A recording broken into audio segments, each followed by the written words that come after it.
ನೋಡಿ ಮತ್ತೆ ಮಳೆ ಶುರುವಾಯಿತು. ಇವರಿಬ್ಬರು ಒಟ್ಟಿಗೆ ಕೂತಿದ್ದಾರೆ. ಮಳೆ ಬರ್ತಾ ಉಂಟಲ್ಲ, ಇಬ್ಬರಿಗೆ ನನ್ನ ಸ್ಕೂಟಿ ಸಿಕ್ಕಿತ್ತು. ನಾನು ಇವತ್ತು ಬೆಳಗ್ಗೆ ಇವ್ರ ಆಫೀಸಿಗೆ ಹೋಗಿ ನನ್ನನ್ನು ಅಲ್ಲಿ ಬಿಟ್ಟರು. ಮತ್ತು ನಾನು ಸ್ಕೂಟಿ ತಗೊಂಡು ಬಂದು ಇವ್ರದ್ದು ನೋಡಿ ಹೋಗ್ರಿ ಕೋಳಿ ಸೌತೆ ಆಗ್ತಾ ಉಂಟು, ಚಿಕ್ಕ ಚಿಕ್ಕದು. ನಮ್ಮಲ್ಲಿ ಮುಂಚೆ ಹೇಗೆ ಗೊತ್ತುಂಟಾ,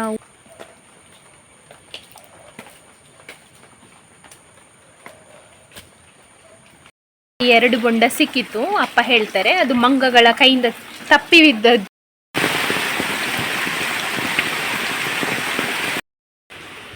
ಇವ ನಾನು ತಿನ್ನುವಾಗ ಕಾಯ್ತಾ ಇದ್ದಾನೆ. ಈಗ ಹಾಯ್ ಎಲ್ಲರೂ ಕೂಡ ನಮಸ್ಕಾರ. ಎಲ್ಲರೂ ಹೇಗಿದ್ದೀರಾ? ಎಲ್ಲರೂ ಆರಾಮ ಸೌಖ್ಯ ಅಂತ ಅಂದ್ಕೊಳ್ತಿದ್ದೇನೆ. ನಾನು ನಿಮ್ಮ ಅನುಷಕ್ಷಣ ನಾಯಕ್. ಹಾಗೆ ನನ್ನ ಚಾನಲನ್ನು ನೀವು ಮೊದಲ ಸಾರಿ ನೋಡ್ತಿದ್ದೀರಾ ಅಂದರೆ ಪ್ಲೀಸ್ ಸಬ್ಸ್ಕ್ರೈಬ್ ಮಾಡಿ, ಎಲ್ಲರೂ ಬೆಲ್ಲೈಕ್ ಒತ್ತಿ, ನಿಮ್ಮ ಫ್ಯಾಮಿಲಿ ಫ್ರೆಂಡ್ಸ್ ಒಟ್ಟಿಗೆ ಶೇರ್ ಮಾಡೋದನ್ನು ಕೂಡ ಮರಿಬೇಡಿ. ಇವತ್ತಿನ ವ್ಲಾಗ್ ಸ್ಟಾರ್ಟ್ ಮಾಡುವ. Let's go. ಕಮೆಂಟಲ್ಲಿ ಪಿನ್ ಮಾಡಿರುವಂಥ ನನ್ನ ವಾಟ್ಸಪ್ ಚಾನಲನ್ನು ಜಾಯ್ನ್ ಆದರೆ ನಾನು ಎಷ್ಟೊತ್ತಿಗೆ ಯೂಟ್ಯೂಬಲ್ಲಿ ವ್ಲಾಗ್ಸ್ ಹಾಕ್ತೇನೆ ಅದೇ ಟೈಮ್ಗೆ ವಾಟ್ಸಪ್ ಚಾನಲಲ್ಲಿ ಕೂಡ ಹಾಕಿರ್ತೇನೆ. ನೀವು ಆ ಲಿಂಕನ್ನು ಕ್ಲಿಕ್ ಮಾಡಿ ನನ್ನ ವಾಟ್ಸಪ್ ಚಾನಲನ್ನು ಜಾಯ್ನ್ ಆದರೆ ಅಲ್ಲಿಂದಲೇ ವ್ಲಾಗ್ಸನ್ನು ನೋಡ್ಕೊಳ್ಬಹುದು. ಆಗಸ್ಟ್ 2 ತಾರೀಕಿಗೆ ಅದೆಲ್ಲ ಬರ್ತ್ಡೇ ಇದೆ. ನಿಮಗೆಲ್ಲರೂ ಕೂಡ ವಿಶ್ ಹ್ಯಾಪಿ ಬರ್ತ್ಡೇ, ಹುಟ್ಟುಹಬ್ಬದ ಹಾರ್ದಿಕ ಶುಭಾಶಯಗಳು. ಯಾವಾಗಲೂ ಖುಷಿಯಾಗಿ ನಗ್ತಾ ಇರಿ. ತ್ರಯಾಂಬಕ್ ಕೋಟೆಯ ಇವರಿಗೆ ವಿಶ್ ಹ್ಯಾಪಿ ಬರ್ತ್ಡೇ, ಹುಟ್ಟುಹಬ್ಬದ ಹಾರ್ದಿಕ ಶುಭಾಶಯಗಳು. ಯಾವಾಗಲೂ ಖುಷಿಯಾಗಿ ನಗ್ತಾ ಇರಿ. ಯಶ್ವಿತ್ ಅವರಿಗೆ ವಿಶ್ ಹ್ಯಾಪಿ ಬರ್ತ್ಡೇ, ಹುಟ್ಟುಹಬ್ಬದ ಹಾರ್ದಿಕ ಶುಭಾಶಯಗಳು. ಯಾವಾಗಲೂ ಖುಷಿಯಾಗಿ ನಗ್ತಾ ಇರಿ. ಶರತ್ ಅವರಿಗೆ ವಿಶ್ ಹ್ಯಾಪಿ ಬರ್ತ್ಡೇ, ಹುಟ್ಟುಹಬ್ಬದ ಹಾರ್ದಿಕ ಶುಭಾಶಯಗಳು. ಯಾವಾಗಲೂ ಖುಷಿಯಾಗಿ ನಗ್ತಾ ಇರಿ. ಸೌಮ್ಯ ಅವರಿಗೆ ವಿಶ್ ಹ್ಯಾಪಿ ಬರ್ತ್ಡೇ, ಹುಟ್ಟುಹಬ್ಬದ ಹಾರ್ದಿಕ ಶುಭಾಶಯಗಳು. ಯಾವಾಗಲೂ ಖುಷಿಯಾಗಿ ನಗ್ತಾ ಇರಿ. ಶಾಂತಿ ಅವರಿಗೆ ವಿಶ್ ಹ್ಯಾಪಿ ಬರ್ತ್ಡೇ, ಹುಟ್ಟುಹಬ್ಬದ ಹಾರ್ದಿಕ ಶುಭಾಶಯಗಳು. ಯಾವಾಗಲೂ ಖುಷಿಯಾಗಿ ನಗ್ತಾ ಇರಿ. ಹಾಗೆ ಆಗಸ್ಟ್ 2ಕ್ಕೆ ಯಾರ್ದೆಲ್ಲ ಬರ್ತ್ಡೇ ಇದೆ ಅವರಿಗೆ ಈ ವ್ಲಾಗನ್ನು ಶೇರ್ ಮಾಡಿ ಹ್ಯಾಪಿ ಬರ್ತ್ಡೇ ಹೇಳೋದನ್ನು ಮರಿಬೇಡಿ. ನಿಮ್ಮದು, ನಿಮ್ಮ ಫ್ಯಾಮಿಲಿಯಲ್ಲಿ ಕಸಿನ್ಸ್ ಇದು ಮಕ್ಕಳದ್ದು ಯಾರ್ದಾದ್ರು ಬರ್ತ್ಡೇ ಇದ್ದರೆ 2 ದಿವಸ ಮುಂಚೆ ಕಮೆಂಟಲ್ಲಿ ಹೆಸರು ಮತ್ತು ತಾರೀಖನ್ನು ಮೆನ್ಷನ್ ಮಾಡಿ ನಾನು ಅದೇ ದಿವಸ ಬೆಳಗ್ಗೆ ವಿಶ್ ಮಾಡ್ತೇನೆ. ನಿನ್ನೆ ನಾನು ವ್ಲಾಗ್ ಮಾಡಿದ್ದೆ ಆಯಿತಾ, ಆದರೆ ನಿನ್ನೆ ನಮಗೆ ದಿವಸ ಇಡೀ ಮಳೆ, ಹಾಗಾಗಿ ಎಂಥ ವ್ಲಾಗಲ್ಲಿ ಹಾಕೋದು ಅಂತ ಅಂಥದ್ದೇನಿರಲಿಲ್ಲ. ಹಾಗಾಗಿ ವ್ಲಾಗ್ ಹಾಕೋದು ಬೇಡ ಅಂತ ಅಂದ್ಕೊಂಡೆ. ಎಡಿಟ್ ಸಹ ಮಾಡಲಿಕ್ಕೆ ಆಗಲಿಲ್ಲ ನಿನ್ನೆ ನನಗೆ. ಇವತ್ತು ನೋಡಿದರೆ ಇವತ್ತು ಸಹ ಬೆಳಗ್ಗಿಂದಲೇ ಮಳೆ, ಬೆಳಿಗ್ಗೆ 4 ಗಂಟೆಯಿಂದ ಮಳೆ ಕಂಟಿನ್ಯೂಸ್ ಬರ್ತಾನೆ ಉಂಟು. ದನಗಳನ್ನು ಹೊರಗೆ ಬಿಡಲಿಲ್ಲ, ಯಾಕಂದರೆ ಒದ್ದೆ ಹಾಕ್ಕೊಂಡು ಎಷ್ಟು ಅಂತ ಮೇಯ್ತು. ಅವರಿಗೆ ಖುಷಿ, ಹೇಗೆ ಎಷ್ಟು ಮಳೆ ಇದ್ದರೂ ಸಹ ಮೇಯ್ತಾರೆ. ನನಗೆ ಟೆನ್ಷನ್ ಆಗ್ತಾ ಇರ್ತದೆ, ಹೇಗೂ ಪ್ರೆಗ್ನೆಂಟ್ ಅಲ್ಲ, ಹಾಗಾಗಿ ಬೇಡ ಬಿಡೋದು ಅಂತ ಹೇಳಿ ಹುಲ್ಲೆಲ್ಲ ಹಾಕಿದ್ದೇನೆ. ಕೆಳಗಡೆ ತರಗೆಲೆಲ್ಲ ಇವರು ಬೆಳಗ್ಗೆ ತಂದು ಹಾಕಿದ್ದು. ಮಳೆ ಬರ್ತಾನೇ ಉಂಟು. ಇವತ್ತು ಕೂಡ ಎಂಥ ಬ್ಲಾಗ್ ಮಾಡೋದು ಅಂತ ಗೊತ್ತಿಲ್ಲ. ಹಾಗೆ ನೋಡಿ ಮತ್ತೆ ಮಳೆ ಶುರುವಾಯಿತು, ಜೋರು ಮಳೆ.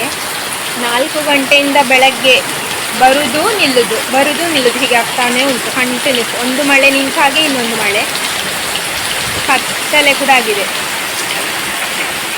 ನನ್ನ ಸ್ಕೂಟಿ ಸಿಕ್ಕಿತ್ತು. ನಾನು ಇವತ್ತು ಬೆಳಗ್ಗೆ ಇವ್ರ ಆಫೀಸಿಗೆ ಹೋಗಿ ನನ್ನನ್ನು ಅಲ್ಲಿ ಬಿಟ್ಟರು. ಮತ್ತು ನಾನು ಸ್ಕೂಟಿ ತಗೊಂಡು ಬಂದು ರೇಷನ್ ಕೂಡ ತಗೊಂಡು ಬಂದೆ. ಅಕ್ಕಿ ಇದನ್ನು ನನಗೆ ಒಳಗೆ ತಗೊಂಡು ಹೋಗ್ಲಿಕ್ಕೆ ಕಷ್ಟ ಆಗ್ತದೆ. ಹಾಗೆ ಇವರು ಬಂದ ಮೇಲೆ ಇಲ್ಲಾದರೆ ಅಪ್ಪ ಇಡಬೇಕಷ್ಟೇ. ನಾನು ಸ್ಕೂಟಿ ತಂದು ಇಟ್ಟು 10 ನಿಮಿಷ ಆದಷ್ಟೇ ನೋಡಿ ಇವರಿಗೆ ಎಲ್ಲಿ ಬಂದು ಕೂತಿದ್ದಾರೆ ನೋಡಿ. ಇದು ಹುಲ್ಲಿಗೆ ಹೋಗುವ ಗ್ಯಾಂಗ್ ಗೊತ್ತಾಯ್ತಲ್ಲ ನಿಮಗೆ, ಇದು ಶಂಭು. ಹುಲ್ಲಿಗೆ ಬರುವ 2 ಗ್ಯಾಂಗ್. ಯಾಕಂದರೆ ನಾನು ಇಲ್ಲಿಂದ ಬಳ್ಳಿ ತೊಗೊಳ್ತೇನಲ್ಲ ಹುಲ್ಲಿದು, ಒಟ್ಟಿಗೆ ಫಾಲೋ ಮಾಡ್ಕೊಂಡು ಬರೋದೇ. ನಿನ್ನೆ ಬರಲಿಲ್ಲಲ್ಲ, ಅದಕ್ಕೆ ಇಲ್ಲೇ ಕಾಯುವುದು. ಎಂತ ನನ್ನ ಪುಟ್ಟ ಮಕ್ಕಳು. ಶುಭಣ್ಣ ಜೋರು ಮಳೆ ಬರ್ತಾ ಉಂಟು. ನಾನು ಅದಕ್ಕೆ ಒಲೆ ಹತ್ರ ಕೂತಿದ್ದೇನೆ. ಇವರಿಬ್ಬರು ಒಟ್ಟಿಗೆ ಕೂತಿದ್ದಾರೆ. ಮಳೆ ಬರ್ತಾ ಉಂಟಲ್ಲ, ಇಬ್ಬರಿಗೆ ಒಳ್ಳೆ ಕಂಪನಿ ಆಯಿತಾ. ಅವಳು ಚಿಕ್ಕವಳಿದ್ರೆ ಅವಳು ಸಹ ಇರ್ತಾಳೆ, ಬಹುಶಃ ಅವಳು ಬೇರೆ ಕಡೆ ಕೂತಿದ್ದಾಳೆ. ಎಂತದ ಪಡಿ, ಅವನಿಗೆ ನಂದಿಯೇ ಬೇಕಾಯ್ತಾ ಹೊರಗೆ ಮಲಗಲಿಕ್ಕೆ. ಅವನಿಗೆ ಸಹ ಒಳ್ಳೇದಾಗ್ತದೆ, ಇವನಿಗೆ ಸಹ ಒಳ್ಳೇದಾಗ್ತದೆ. ಮಳೆ ಅಂದರೆ ಮಳೆ ಆಯಿತಾ. ನಾನು ಮಧ್ಯಾಹ್ನದೊಳಗೆ 2 ಕಟ್ಟ ಹುಲ್ಲು ತಂದಿದ್ದೆ, 1 ಕಟ್ಟ ಇವರಿಗೆ ಹಾಕಿ ಈಗ ಬೈ ಹುಲ್ಲು ಹಾಕಿದ್ದೇನೆ. ಸಾಕಾಗಲಿಲ್ಲ ಆದರೆ ಅಂತ ಹೇಳಿ ಹೊರಗೆ ಬಿಡಲಿಲ್ಲಲ್ಲ ಇವರನ್ನು. ಇವತ್ತು ಹುಲ್ಲು ಸ್ವಲ್ಪ ಉಂಟು, ಇನ್ನೊಂದು ಸ್ವಲ್ಪ ತರಬೇಕು ಮಧ್ಯಾಹ್ನ ಮೇಲೆ. ಹಾಗೆ ಮಲಗಿದ್ದಾನಲ್ಲ, ಹಾಗೆ ನಂದಿಯ ಮೇಲೆ ಇವರು ಮಲಗುದು. ನಂದಿ ಇವರಿಗೆಲ್ಲ ಇದು ಬೆಡ್ ಥರ, ಸೋಫಾ ಥರ ನೋಡಿ ಚಂದ ಹೇಗೆ ಅಲ್ಲಿ ಹೊರಗೆ ಕೂತಿದ್ದಾರೆ. ನಂದಿ ನೋಡಿ ಗೋಡೆ, ಹಾಗೆ ಗೋಡೆಗೆ ಇವ ಹೊರಗಿದ್ದಾನೆ. ಎಂಥ ಒಂದು ಮಲಗುತ್ತಾ ಇವರದ ಅವಸ್ಥೆ. ಓಯ್ ಎಂತ ಹುಲ್ಲಿಗೆ ಬರುವ ಅಂದಾಜು ಉಂಟಾ ಇವತ್ತು? ಮಳೆ ಇದ್ರೆ ಅಂತ ಇಬ್ಬರೂ ಬರಲಿಕ್ಕಿಲ್ಲ. ಅಲ್ಲಿ ನೋಡೋದು ನೋಡಿ, ಮೆಲ್ಲ ನೋಡೋದು ಅಲ್ಲಿಂದ ಎಂತ ಮಾಡ್ತಾಳೆ ಅನ್ನು ಈ ಲೈಟ್ ಹಾಕ್ಕೊಂಡು ಅಂತ. ಪಡಿ ನಂದಿ.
ಇವತ್ತು ನಮಗೆ ಮಳೆ ಆಯಿತಾ, ಈಗ ಒಂದು ಸ್ವಲ್ಪ ಬಿಟ್ಟಿದೆ. ನಾನು ಆಗ ಹುಲ್ಲು ಮಾಡಿದ್ದೆ, ರೈನ್ ಕೋಟ್ ಹಾಕ್ಕೊಂಡೇ ಹುಲ್ಲು ಮಾಡಿದ್ದು. ಇಂಥ ಮಳೆ ಅಂತ ಹೇಳಿದರೆ ಹುಲ್ಲು ಹಿರಿಲಿಕ್ಕೂ ಸಹ ಕಷ್ಟ, ಅಷ್ಟು ಸಹ ಮಳೆ.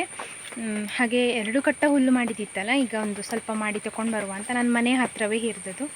ಒಂದು ಸಲ ಅಪ್ಪ ಹೊರಿಸಿದ್ರು, ಮತ್ತು ಉಳಿದದ್ದು ನಾನು ತಗೊಂಡು ಬಂದು ಹಾಕಿದ್ದೆ. ಈಗ ಇನ್ನೊಂದು ಸ್ವಲ್ಪ ಹಿರಬೇಕು. ಹಿರಿತಂದವರಿಗೆ ದನಗಳಿಗೆ ಹತ್ತಿರ ಹಾಕಿದರೆ ರಾತ್ರಿಗೆಲ್ಲ ತಿನ್ನಲಿಕ್ಕೆ ಬೇಕಲ್ಲ.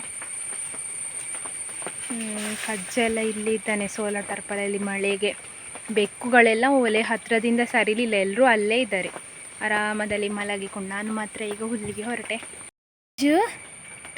ಎಂತ ಹುಲ್ಲಿಗೆ ಬಂದದ್ದ? ಅವನೊಟ್ಟಿಗೆ ಬಸ್ಸ ಇದ್ದಾನೆ.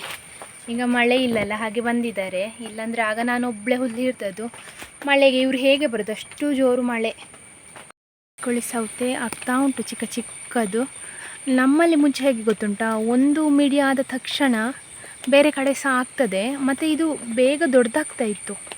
ಮುಂಚೆ ನಮ್ಮ ಮನೆಯಲ್ಲಿ ಆಗ್ತಿದ್ದ ಸೌತೆ ಇದು ಸುಮಾರು ಟೈಮ್ ತಗೊಳ್ತಾ ಉಂಟು ಅಂತ ದೊಡ್ಡದಾಗಲಿಕ್ಕೆ. ಬಳ್ಳಿ ಸಹ ಎಷ್ಟೊತ್ತಾಗೋಗ್ಲಿ ಸುಮಾರು ಹರಡಿರಬೇಕಿತ್ತಂತೆ. ಆದರೆ ಇದು ಆನ್ಲೈನಿಂದ ತರಿಸಿದ್ದಲ್ವ, ಹಾಗಾಗಿ ಈ ಥರ ಅಂತ ಅನಿಸ್ತದೆ.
ಆಯಿತು, ಹುಲ್ಲು ಕೊಂಡೋಗಿ ಹಾಕಿ ಕೂಡ ಬಂದೆ. ಅವರಿಗೆ ತಿನ್ಲಿಕ್ಕೆ ಕೂಡ ಹಾಕಿದ್ದೇನೆ. ಕೆಳಗಡೆ ತರಗೆಲೆಲ್ಲ ಸಹ ಹಾಕಿದೆ. ಈಗ ಮಳೆ ಶುರುವಾಯಿತು, ಹಾಗೆ ಹುಲ್ಲು ಮಾಡೋದು ನಿಲ್ಲಿಸಿದೆ. ನಾವೀಗ ಹೊಳೆಗೆ ಹೋಗಿ ಬರುವ. ಸುಮಾರು ದಿವಸ ಆಯಿತು ಹೋಗದೆ. ನಿನ್ನೆಯಿಂದ ಮಳೆ ಜೋರು ಉಂಟಲ್ಲ, ನೀರೆಷ್ಟುಂಟು ಅಂತ ನೋಡಲಿಕ್ಕೆ ಸಹ ಒಂದು ಕ್ಯೂರಿಯಾಸಿಟಿ. ನಿಮಗೆ ಕೂಡ ನೇಚರ್ ನೋಡಿದಾಗೆ ಆಗ್ತದೆ. ಹಾಗೆ ಬನ್ನಿ ಹೋಗಿ ಬರುವ. ಅಂತ ಗೊತ್ತುಂಟಾ, ಮಳೆಗೆ ಅಂತ ಹೇಳಿ ಇವತ್ತು ನಮ್ಮ ದಕ್ಷಿಣ ಕನ್ನಡದಲ್ಲಿ ಮಕ್ಕಳಿಗೆಲ್ಲ ರಜೆ ಕೊಟ್ಟಿದ್ದಾರೆ. ಪ್ರೈಮರಿ ಹೈಸ್ಕೂಲಿಗೆ ಇರ್ಬೋದು ಮೋಸ್ಟ್ಲಿ. ಹಾಗೆ ಪ್ರತಿ ಸಲ ಅವರು ರಜೆ ಕೊಡುವಾಗ ಯಾವಾಗಲೂ ಕೂಡ ಬೆಳಿಗ್ಗೆ ಬಿಸಿಲು ಬರ್ತದೆ ಆಯಿತಾ. ನಮ್ಮಲ್ಲಿ ಎಲ್ಲ ಕೆಲವರು ಹೇಳ್ತಾ ಇದ್ರು, ಇನ್ನು ಮಕ್ಕಳಿಗೆ ಯಾವಾಗ ರಜೆ ಕೊಡ್ತಾರೆ ಆ ದಿವಸ ನಾವು ಮದ್ದು ಬಿಡಲಿಕ್ಕೆ ಶುರು ಮಾಡಬೇಕು, ಆ ದಿವಸ ಮಳೆ ಬರೋದಿಲ್ಲ, ಒಳ್ಳೆ ಬಿಸಿಲಿರ್ತದೆ ಅಂತ ಹೇಳ್ತಾ ಇದ್ರು. ಇವತ್ತು ಪ್ರಾಪರ್ ರಜೆಗೊಂದು ಜಸ್ಟಿಸ್ ಸಿಕ್ಕಿದಾಗೆ ಆಗಿದೆ. ಯಾಕಂದರೆ ಇವತ್ತು ಬೆಳಗಿಂದ ಮಳೆ ಉಂಟಲ್ಲ, ಬಿಡಲೇ ಇಲ್ಲ. ಒಂದು ಮಳೆ ಬಂದು ನಿಂತು ಸ್ಲೋ ಆಗೋಗಿ ಇನ್ನೊಂದು ಮಳೆ ಶುರುವಾಗ್ತದೆ. ಈಗ ಒಂದು 10 ನಿಮಿಷ ನಮ್ಮ ಮನೆಯಲ್ಲಿ, ನಮ್ಮ ಊರಲ್ಲಿ ಬಿಟ್ಟಿತ್ತಾಯ್ತಾ. ಇನ್ನು ಬೇರೆ ಎಲ್ಲೆಲ್ಲ ಹೇಗೆ ಉಂಟು ಅಂತ ನನಗೆ ಗೊತ್ತಿಲ್ಲ. ಮಳೆ ಅಂತ ಹೇಳಿದರೆ ಹೊರಗೆ ಹೋಗಲಿಕ್ಕೆ ಬೇಡ, ಅಷ್ಟು ಮಳೆ. ಆದರೂ ಅಪ್ಪ ಈಗ 3:45-4 ಗಂಟೆಗೆ ತೋಟಕ್ಕೆ ಹೋಗಿದ್ದಾರೆ. ನಾನು ಅವರು ಹೋದಾಗೆ ನಾನು ಸ್ವಲ್ಪ ಹುಲ್ಲು ಮಾಡಿ ಹಾಕಿ ಆಯ್ತು. ಇನ್ನು ನಂದು ಹೊರಗೆದು ಕೆಲಸ ಇಲ್ಲ. ನಾವೊಮ್ಮೆ ಹೊಳೆಗೆ ಹೋಗಿ ಬರುವ. ನನಗೆ ಹೊಳೆಯಲ್ಲಿ ನೀರೆಷ್ಟು ಉಂಟು ಮತ್ತು ನೀರು ಹೇಗಾಗಿದೆ ಅಂತ ನೋಡಿ ಬರುವ ಅಂತ ಆಗ್ತಾ ಉಂಟು. ಹಾಗೆ ಹೋಗಿ ಬರುವ. ಬನ್ನಿ, ನೀವು ಸಹ ಹೇಗೂ ಇದ್ದೀರಲ್ಲ.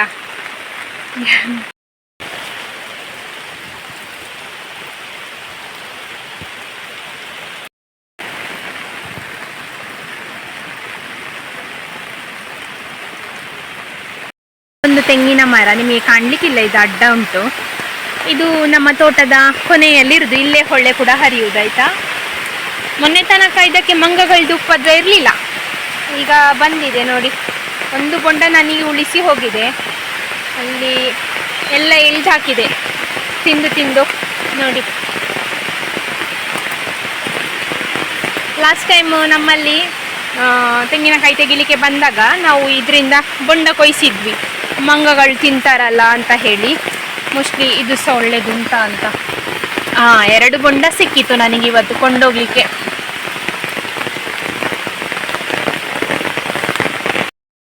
ನೋಡಿ ಹೊಳೆ ನಿಮಗೆ ಎಷ್ಟು ಕ್ಲಿಯರ್ ಆಗಿ ಕಾಣ್ತದೆ ಅಂತ ಗೊತ್ತಿಲ್ಲ. ತುಂಬ ನೀರು ಹೋಗ್ತಾ ಉಂಟು, ತುಂಬ ನೀರು ಬಂದಿದೆ.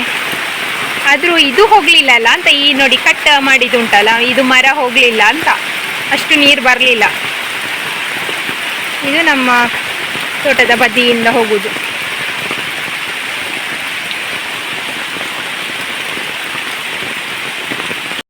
ನಮ್ಮ ಪಂಪು ಸ್ಟ್ಯಾಂಡ್ ಉಂಟಲ್ಲ,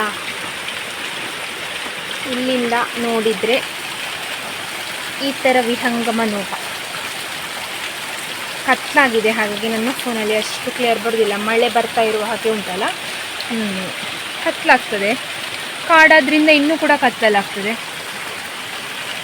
ನಮ್ಮ ಪಂಪ್ ಸ್ಟ್ಯಾಂಡಿಂದ ನಿಂತು ನೋಡಿದರೆ ಹೀಗೆ ಕಾಣ್ತದೆ ಹೊಳೆ ಹರಿಯುವುದು ನೋಡಿ.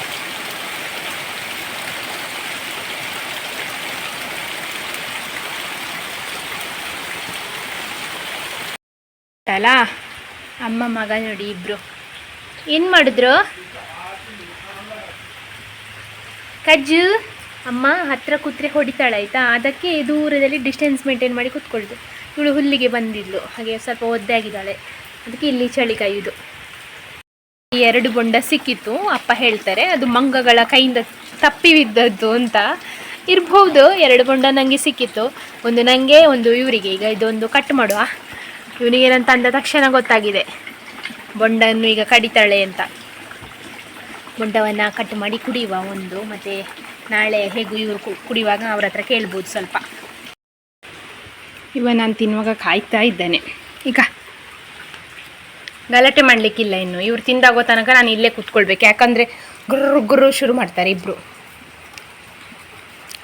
ಎಳ್ನೀರಿತು ನೀರೆಲ್ಲ ಬೇಡ, ಅದರೊಳಗೆ ಇದು ಹೀಗೆ ಒಂದು ಇರ್ತದಲ್ಲ ಬೊಂಡು, ಅದು ತಿನ್ನಲಿಕ್ಕೆ ಬರೋದು ಇವರು ಇಬ್ಬರು ಸಹ.